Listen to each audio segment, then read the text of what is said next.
Venus is the closest thing we have to a twin. Almost exactly the same size as Earth, nearly the same mass, nearly the same gravity. It is also the deadliest world in the solar system. We've landed spacecraft there.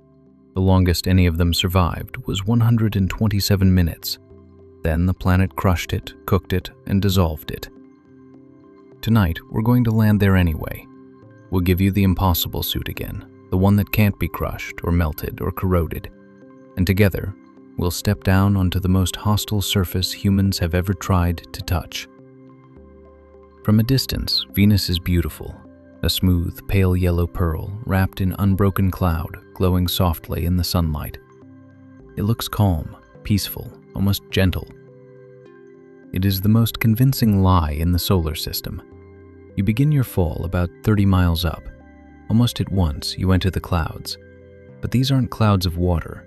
They're clouds of sulfuric acid, thick enough to hide the entire planet beneath them. And here's the one strange mercy of this world. Right here, high in the clouds, the temperature is mild and the pressure is close to Earth's. For a few moments, as you drift down through the haze, Venus is almost kind. It doesn't last. With every mile you fall, the air grows hotter and thicker and heavier. The light dims from pale yellow to a deep, hazy orange. You are sinking into a furnace. You drop below the clouds and the surface finally appears. A vast, dim, rust-colored plain of volcanic rock stretching to a close and hazy horizon under a burnt orange sky. There's no water, there's no green.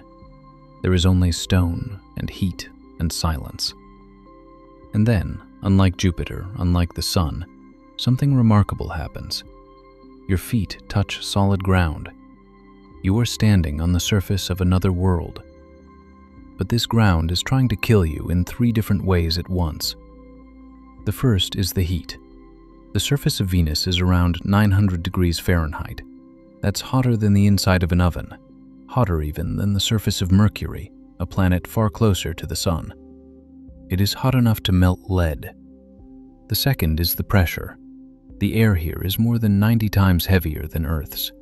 Standing on Venus feels like standing 3,000 feet beneath the ocean. It's a weight that would crush a submarine. And the third is the air itself. It's almost entirely carbon dioxide, laced with acid, and so thick that it isn't quite gas and isn't quite liquid. The wind moves slowly here, barely a walking pace. But in air this dense, even a slow wind would push against you like a river. Now look up. The sky is a dull, glowing orange, and the sun is only a smeared, bright patch behind the haze.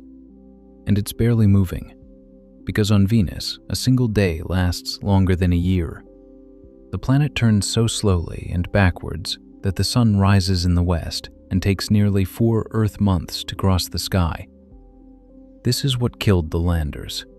In the 1970s and 80s, Soviet spacecraft descended here, built like deep-sea diving bells to survive the crushing pressure.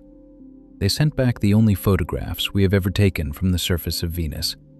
And then, one by one, the heat and the pressure silenced every one of them.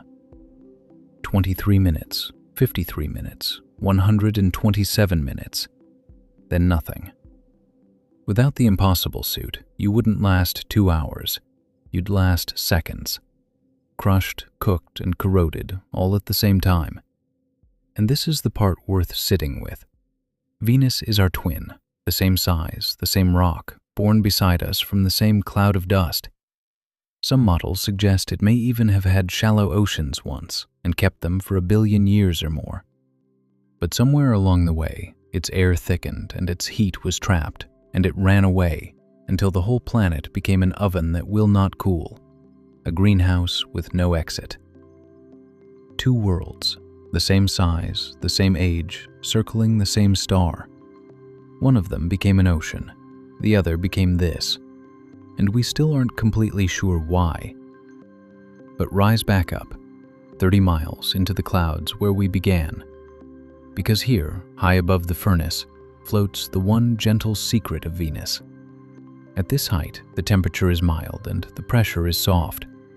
Of all the places beyond Earth, This hidden layer of sky may be the most comfortable in the entire solar system. Some scientists dream that one day we might float cities here. So the next time you see it, notice it.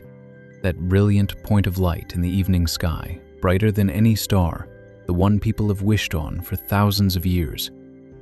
That is Venus, our beautiful, gentle-looking twin. And now you know what it's hiding. Thanks for looking up with me tonight. I'll see you in the next one.